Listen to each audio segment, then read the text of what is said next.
जवानी के उड़े दहो, मनवा से मनवा के जुड़े दहो। झीका जवानी के उड़े दहो, मनवा से मनवा के जुड़े दहो। आज सुते द चतरिया तान के तान के तान के। टूट जाए राजा जी, टूट जाए राजा जी पलंग सागवान के, टूट जाए राजा जी पलंग सागवान के।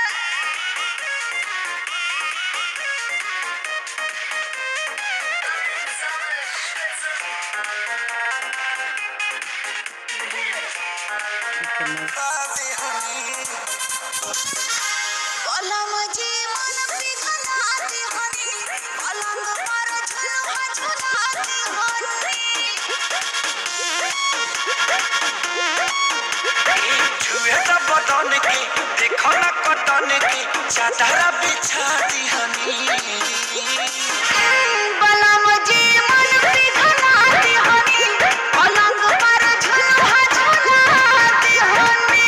परियार पति पीड़िया फान के फान के फान के।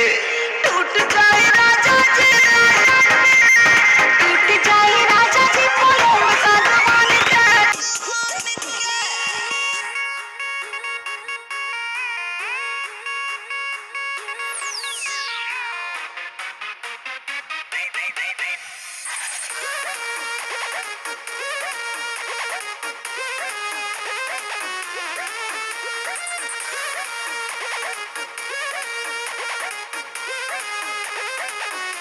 बने त बेसरमी देहिया में गरमी पैठे लागी हो।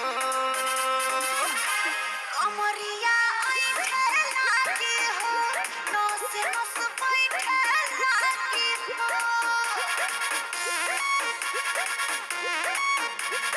बने त बेसरमी देहिया में गरमी पैठे लागी हो। ए कमरिया ऐठे लागी हो, नस नस बैठे लागी हो।